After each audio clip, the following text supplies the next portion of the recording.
Hello friends, ತಮಗೆಲ್ಲರೂ ಕೂಡ ಜ್ಞಾನಕಾಶಿ ಅಕಾಡೆಮಿಗೆ ಸ್ವಾಗತ. ಈ ಒಂದು ಕ್ಲಾಸ್ನಲ್ಲಿ ಚತುರ್ಭುಜದ ಪರಿಚಯ ಈ ಒಂದು ಕಾನ್ಸೆಪ್ಟ್ ಮೇಲೆ 8ನೇ ತರಗತಿಯ ಚತುರ್ಭುಜದ ಪರಿಚಯ ಈ ಒಂದು ಚಾಪ್ಟರ್ಲಿ ಬರುವಂಥ ಒಂದು ಸಬ್ ಟಾಪಿಕ್ ಆದ ಚತುರ್ಭುಜದ ವಿಧಗಳು ಈ ಒಂದು ಕಾನ್ಸೆಪ್ಟ್ ಮೇಲೆ ನಾವೀಗ ಡಿಸ್ಕಸ್ ಮಾಡೋಣ. ಅದಕ್ಕೂ ಮುಂಚೆ ಈ ಚಾನಲ್ಗೆ ನೀವೇನಾದರೂ ಹೊಸಬರಾಗಿದ್ದರೆ ದಯವಿಟ್ಟು ನಮ್ಮ ಚಾನಲ್ಗೆ ಸಬ್ಸ್ಕ್ರೈಬ್ ಮಾಡ್ಕೊಳ್ಳಿ.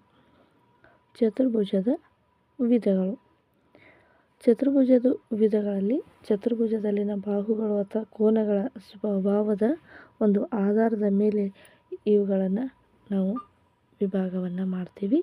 ಚತುರ್ಭುಜದ ವಿಧಗಳು ಚತುರ್ಭುಜದ ಬಾಹುಗಳು ಮತ್ತು ಕೋನಗಳ ಸ್ವಭಾವದ ಆಧಾರದ ಮೇಲೆ ನಾವು ವಿಧಗಳನ್ನು ಕಾಣ್ತೀವಿ. ಮೊದಲನೇದಾಗಿ ತ್ರ್ಯಾಪಿಜ್ಯ ಅದಂತ ಇದು ಚತುರ್ಭುಜದ ವಿಧಗಳಲ್ಲಿ ಮೊದಲನೇದಾಗಿ ನಾವು ನೋಡಬೇಕಾಗಿರೋದು ತ್ರ್ಯಾಪಿಜ್ಯ ಅಂತಂದರೆ ಏನು? ತ್ರ್ಯಾಪಿಜ್ಯ ಅಂತ ನಾವು ಕರಿಬೇಕಾದ್ರೆ ಯಾವ ರೀತಿಯಾದ ಸ್ವಭಾವಗಳನ್ನ ಹೊಂದಿರ್ತವೆ ಅಂತ ನೋಡೋದಾದರೆ, ಈ ತ್ರ್ಯಾಪಿಜ್ಯದಲ್ಲಿ ಒಂದು ಜೊತೆ ಸಮಾನಾಂತರ ಬಾಹುಗಳನ್ನು ಹೊಂದಿರುವಂಥ ಒಂದು ಚತುರ್ಭುಜಕ್ಕೆ ನಾವು ತ್ರ್ಯಾಪಿಜ್ಯ ಅಂತೇಳಿ ಕರಿತೀವಿ. ಒಂದು ಜೊತೆ ಸಮಾನಾಂತರ ಬಾಹುಗಳನ್ನು ಹೊಂದಿರುವ ಚತುರ್ಭುಜಕ್ಕೆ ನಾವು ತ್ರ್ಯಾಪಿಜ್ಯ ಅಂತೇಳಿ ಕರಿತೀವಿ. ಇಲ್ಲಿ ಆಕೃತಿಗಳನ್ನು ನೋಡಿ ಒಂದೇ ಒಂದು ಜೊತೆ ಸಮಾನಾಂತರ ರೇಖೆಗಳನ್ನು ಹೊಂದಿರಬೇಕು. ಇವಾಗ ಈ ಬಾಣದ ಗುರುತನ್ನು ನಾವು ನೋಡ್ತಾ ಇದ್ದೀವಿ. ಈ ಎರಡು ಬಾಹುಗಳು ಒಂದಕ್ಕೊಂದು ಸಮನಾಗಿದ್ದಾವೆ. ಈ ಎರಡು ಬಾಹುಗಳು ಕೂಡ ಒಂದಕ್ಕೊಂದು ಸಮಾನಾಂತರದಲ್ಲಿದೆ.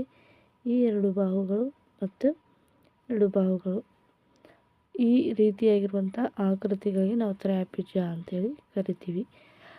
ಒಂದು ಆಕೃತಿಯಲ್ಲಿ ಒಂದು ಜೊತೆ ಸಮಾನಾಂತರ ರೇಖೆಗಳನ್ನು ಹೊಂದಿರುವಂಥ ಆಕೃತಿಗಳಿಗೆ ನಾವು ತ್ರ್ಯಾಪಿಜ್ಯ ಅಂತ ಕರಿತೀವಿ. ತ್ರ್ಯಾಪಿಜ್ಯಗಳಲ್ಲದ ಆಕೃತಿಗಳು ಕೂಡ ಇದ್ದಾವೆ, ಈ ರೀತಿಯಾಗಿದ್ದಾವೆ. ಓಕೆ, ಇವಾಗ ಮೇಲಿನ ಚಿತ್ರಗಳನ್ನು ನಾವೀಗ ಅಧ್ಯಯನ ಮಾಡಿದಾಗ ನಂತರ ಅವುಗಳ ಕೆಲವು ತ್ರ್ಯಾಪಿಜ್ಯಗಳು ಮತ್ತು ಕೆಲವು ತ್ರ್ಯಾಪಿಜ್ಯಗಳು ಅಲ್ಲದಿರುವ ಕಾರಣದಿಂದ ನಾವು ನಮ್ಮ ಸ್ನೇಹಿತರೊಂದಿಗೆ ಚರ್ಚೆ ಮಾಡಿ ಯಾವ ರೀತಿ ತ್ರ್ಯಾಪಿಜ್ಯಗಳಾಗ್ತಾ ಇಲ್ಲ, ಯಾವ ರೀತಿ ಇವು ತ್ರ್ಯಾಪಿಜ್ಯಗಳಿದ್ದಾವೆ, ಆದ್ದರಿಂದ ನಾವು ಇದನ್ನು ಈ ಒಂದು ತ್ರ್ಯಾಪಿಜ್ಯ ಆಕೃತಿಗಳನ್ನು ನಾವು ಇಲ್ಲಿ ಗುರುತಿಸಬಹುದು. ಈ ಒಂದು ಬಾಣದ ಗುರುತುಗಳನ್ನು ನಾವು ನೋಡಿದಾಗ ಇವೆರಡು ಸಮಾನಾಂತರ ರೇಖೆಗಳನ್ನು ಇರುವುದನ್ನು ನಾವು ಸೂಚಿಸ್ತೀವಿ. ಇಲ್ಲಿ ಬಾಣದ ಗುರುತನ್ನು ಗುರುತಿಸಿದರೆ ಇವುಗಳು ಏನು ಮಾಡ್ತವೆ ಅಂದರೆ ಸಮಾನಾಂತರ ರೇಖೆಗಳನ್ನು ಹೊಂದಿರುವುದನ್ನು ಇವು ಸೂಚಿಸ್ತಾ ಇದ್ದಾವೆ. ಈ ರೀತಿಯಾಗಿರುವಂಥ ಆಕೃತಿಗಳಿಗೆ ನಾವು ತ್ರ್ಯಾಪಿಜ್ಯ ಅಂತೇಳಿ ಕರಿತೀವಿ. ಮುಂದುವರೆದು ನಾವು ನೋಡಿದಾಗ ಈ ಒಂದು ಸಮಾನಾಂತರ ಚತುರ್ಭುಜದ ಮುಂದಿನ ಒಂದು ವಿಧ ಅಂದರೆ ಅದು ಪತಂಗ ಆಗಿದೆ. ಪತಂಗ ಅಂತಂದರೆ ಏನು? ಯಾವುದಕ್ಕೆ ನಾವು ಪತಂಗ ಅಂತೇಳಿ ಕರಿತೀವಿ? ಪತಂಗವು ಒಂದು ವಿಶೇಷ ರೀತಿಯ ಚತುರ್ಭುಜವಾಗಿದೆ. ಪ್ರತಿಯೊಂದು ಚಿತ್ರದಲ್ಲೂ ಒಂದೇ ರೀತಿಯಾದ ಗುರುತನ್ನು ಮಾಡಿರುವಂಥ ಬಾಹುಗಳೇನಾಗಿರ್ತವೆ, ಸಮನಾಗಿರ್ತವೆ. ಈಗ ನಾವು ಪತಂಗವನ್ನು ನೋಡಿದಾಗ ಇಲ್ಲಿ ಚಿತ್ರದಲ್ಲಿ ಒಂದೇ ಒಂದು ಗುರುತನ್ನು ಮಾಡಿರುವಂಥ ಬಾಹುಗಳು. ಇವಾಗ ಎ ಬಿಗೆ ಎ ಡಿ ಸಮನಾಗಿದೆ, ಅದೇ ರೀತಿಯಾಗಿ ಬಿ ಸಿಗೆ ಡಿ ಸಿ ಸಮನಾಗಿದೆ. ಈ ರೀತಿಯಾಗಿ ಎರಡು ಜೊತೆ ಒಂದೇ ರೀತಿಯ ಗುರುತನ್ನು ಮಾಡಿರುವಂಥ ಬಾಹುಗಳೇನಾಗಿರ್ತವೆ, ಸಮನಾಗಿರ್ತವೆ. ಇವಾಗ ಇಲ್ಲಿ ಒಂದು ಜೊತೆ ಬಾಹುಗಳು ಸಮನಾಗಿರ್ತವೆ. ಈ ರೀತಿಯಾಗಿರುವಂಥ ಆಕೃತಿಗಳಿಗೆ ನಾವು ಪತಂಗ ಅಂಥೇಳಿ ಕರಿತೀವಿ. ಪತಂಗದ ಕೆಲವೊಂದು ಗುಣಲಕ್ಷಣ ಏನಪ್ಪ ಅಂದರೆ, ಪತಂಗವು 4 ಬಾಹುಗಳನ್ನು ಹೊಂದಿರ್ತದೆ. ಇದಕ್ಕೆ ನಾವು ಚತುರ್ಭುಜ ಅಂತ ಹೇಳಿ ಕರಿತೀವಿ. ಪತಂಗವು 4 ಬಾಹುಗಳನ್ನು ಹೊಂದಿರ್ತದೆ. ಇದಕ್ಕೆ ನಾವು ಚತುರ್ಭುಜ ಅಂಥೇಳಿ ಕರಿತೀವಿ. ಪತಂಗದಲ್ಲಿ ನಿರ್ದಿಷ್ಟವಾಗಿ 2 ಜೊತೆ ಪಾರ್ಶ್ವಬಾಹುಗಳು ಅಳತೆಯಲ್ಲಿ ಸಮನಾಗಿರ್ತವೆ. ಪತಂಗದಲ್ಲಿ 2 ಜೊತೆ ಪಾರ್ಶ್ವಬಾಹುಗಳು ಅಳತೆಯಲ್ಲಿ ಏನಾಗಿರ್ತವೆ, ಸಮನಾಗಿರ್ತವೆ. ಇಂಥವುಗಳಿಗೆ ನಾವು ಏನಂತ ಕರಿತೀವಿ, ಪತಂಗ ಅಂತ ಕರಿತೀವಿ. ನೋಡಿ, ಇಲ್ಲಿ ಈ ಒಂದು ಚಿತ್ರಗಳನ್ನು ಗಮನಿಸಿ. ಇಲ್ಲಿ ಒಂದು ಜೊತೆ, ಇದು ಒಂದು ಜೊತೆ, ಅಂದರೆ 2 ಜೊತೆ ಪಾರ್ಶ್ವಬಾಹುಗಳೇನಾಗಿರ್ತವೆ, ಒಂದಕ್ಕೊಂದು ಸಮನಾಗಿರ್ತವೆ. ಇಂತಹ ಆಕೃತಿಗಳಿಗೆ ನಾವು ಏನಂತ ಕರಿಬೇಕು, ಪತಂಗ ಅಂಥೇಳಿ ಕರಿತೀವಿ. ಓಕೆ, ಸಮಾನಾಂತರ ಚತುರ್ಭುಜ ಇದು ಕೂಡ ಒಂದು ಚತುರ್ಭುಜದ ವಿಧಗಳಲ್ಲಿ ಅತ್ಯಂತ ಪ್ರಮುಖವಾದ ಒಂದು ವಿಧವಾಗಿದೆ. ಇದಕ್ಕೆ ಸಮಾನಾಂತರ ಚತುರ್ಭುಜ ಅಂತೇಳಿ ಕರಿತೀವಿ. ಸಮಾನಾಂತರ ಚತುರ್ಭುಜ ಅಂತ ನಾವು ಹೇಳಬೇಕಾದ್ರೆ ಅದರಲ್ಲಿ ಸಮಾನಾಂತರ ರೇಖೆಗಳು ಪಾತ್ರವನ್ನು ವಹಿಸ್ತವೆ. ಮೊದಲನೇದಾಗಿ ನಾವಿಲ್ಲಿ ನೋಡೋದಾದರೆ ಚಿತ್ರಗಳನ್ನು ಗಮನಿಸಿದಾಗ ಎ ಬಿಗೆ ಸಮಾನಾಂತರವಾಗಿ ಡಿ ಸಿ ಇದೆ, ಎ ಬಿಗೆ ಸಮಾನಾಂತರವಾಗಿ ಡಿ ಸಿ ಇದೆ, ಎ ಡಿಗೆ ಸಮಾನಾಂತರವಾಗಿ ಬಿ ಸಿ ಇದೆ. ಅದೇ ರೀತಿಯಾಗಿ ಎ ಬಿಗೆ ಡಿ ಸಿ, ಎ ಸಿಗೆ ಬಿ ಡಿ. ಎರಡು ಜೊತೆ ಅಭಿಮುಖ ಬಾಹುಗಳು ಒಂದಕ್ಕೊಂದು ಸಮನಾಗಿ ಇರೋದ್ರಿಂದ ನಾವು ಇದಕ್ಕೆ ಸಮಾನಾಂತರ ಚತುರ್ಭುಜ ಅಂಥೇಳಿ ಕರಿತೀವಿ. ಕೆಲವೊಂದು ಎಲ್ಲ ಉದಾಹರಣೆಗಳನ್ನು ನೋಡಿ. ಇಲ್ಲಿ ಸಮಾನಾಂತರ ಚತುರ್ಭುಜದಲ್ಲಿ ಎರಡು ಜೊತೆ ಅಭಿಮುಖ ಬಾಹುಗಳು ಒಂದಕ್ಕೊಂದು ಸಮಾನವಾಗಿರ್ತವೆ. ಇವುಗಳಿಗೆ ನಾವು ಸಮಾನಾಂತರ ಚತುರ್ಭುಜ ಅಂತ ಹೇಳಿ ಕರಿತೀವಿ. ವರ್ಗದಲ್ಲಿಯೂ ಕೂಡ ಏನಾಗಿರ್ತವೆ, ಅಭಿಮುಖ ಬಾಹುಗಳು ಒಂದಕ್ಕೊಂದು ಸಮನಾಗಿರ್ತವೆ. ಇವಾಗ ಮುಂದುವರೆದು ನಾವು ಏನನ್ನು ಸ್ಟಡಿ ಮಾಡಬೇಕಾಗಿದೆ ಅಂತಂದರೆ ಸಮಾನಾಂತರ ಚತುರ್ಭುಜದ ಕೆಲವೊಂದು ಅಂಶಗಳನ್ನು ನಾವೀಗ ಸ್ಟಡಿ ಮಾಡಬೇಕಾಗಿದೆ. ಸಮಾನಾಂತರ ಚತುರ್ಭುಜದ ಅಂಶಗಳು ಅಂತಂದಾಗ ಸಮಾನಾಂತರ ಚತುರ್ಭುಜದಲ್ಲಿ 4 ಬಾಹುಗಳು 4 ಕೋನಗಳು ಇರ್ತವೆ. ಅದರಲ್ಲಿ ಕೆಲವು ಸಮನಾಗಿರ್ತವೆ, ಕೆಲವೊಂದು ಅಂಶಗಳೊಂದಿಗೆ ಹೊಂದಿಕೊಂಡಿರುವ ಕೆಲವೊಂದು ಅಂಶಗಳು ಇಲ್ಲಿ ಏನಾಗಿರ್ತವೆ, ಸಮನಾಗಿರ್ತವೆ. ಕೊಟ್ಟಿರುವಂಥ ಒಂದು ಚಿತ್ರ ಏನಿದೆ, ಎ ಬಿ ಸಿ ಡಿ ಒಂದು ಸಮಾನಾಂತರ ಚತುರ್ಭುಜವಾಗಿದೆ. ಎ ಬಿ ಸಿ ಡಿ ಒಂದು ಸಮಾನಾಂತರ ಚತುರ್ಭುಜವಾಗಿದ್ದಾಗ ಇಲ್ಲಿ ಎ ಬಿ ಮತ್ತು ಡಿ ಸಿಗಳು ಅಭಿಮುಖ ಬಾಹುಗಳು. ಎ ಬಿ ಮತ್ತು ಡಿ ಸಿಗಳು ಅಭಿಮುಖ ಬಾಹುಗಳಾಗಿವೆ. ಆದ್ದರಿಂದ ಎ ಡಿ ಮತ್ತು ಬಿ ಸಿಗಳು ಕೂಡ ಮತ್ತೊಂದು ಜೊತೆ ಅಭಿಮುಖ ಬಾಹುಗಳಾಗಿವೆ.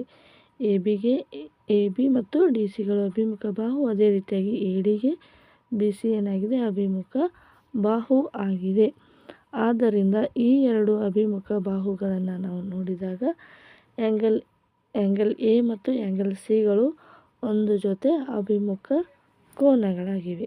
ಇವಾಗ ಎ ಬಿಗೆ ಡಿ ಸಿ ಸಮನಾಗಿದೆ. ಅದೇ ರೀತಿಯಾಗಿ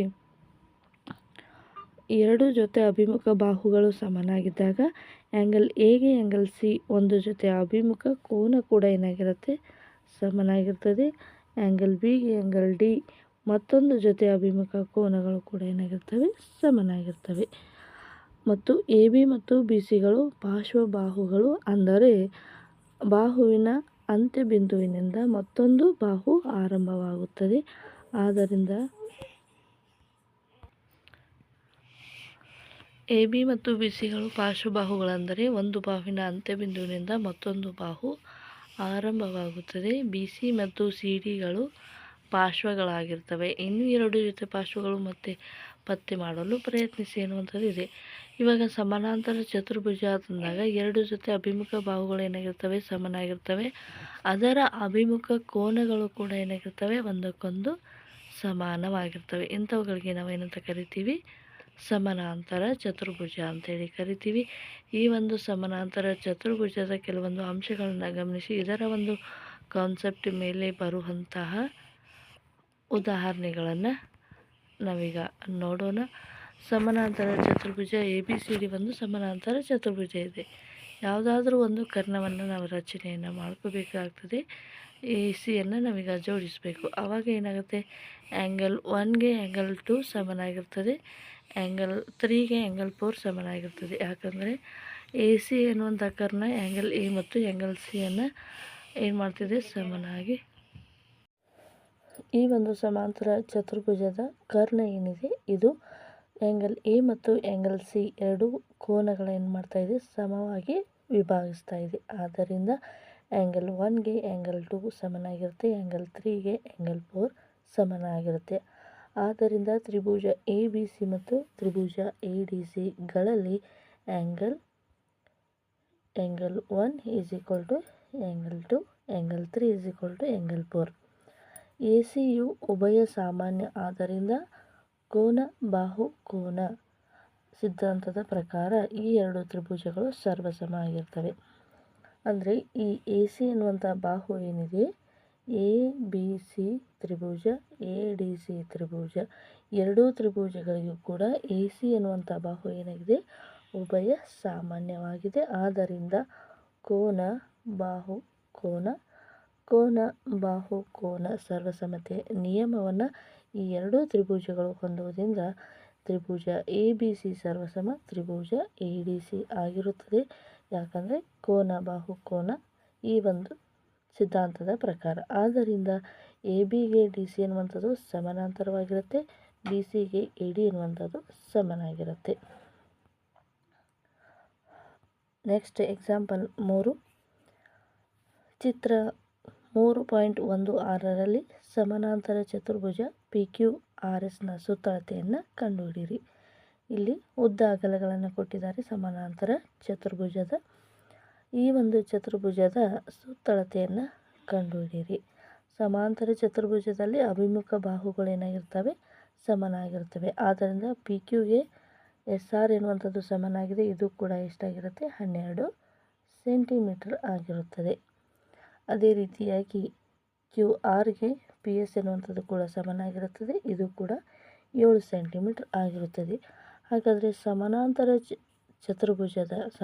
ಚತುರ್ಭುಜದ ಸುತ್ತಳತೆಯನ್ನು ಕಂಡುಹಿಡ್ಕೋಬೇಕಾದ್ರೆ 4 ಬಾಹುಗಳ ಮೊತ್ತವನ್ನು ಮಾಡ್ಕೋಬೇಕು.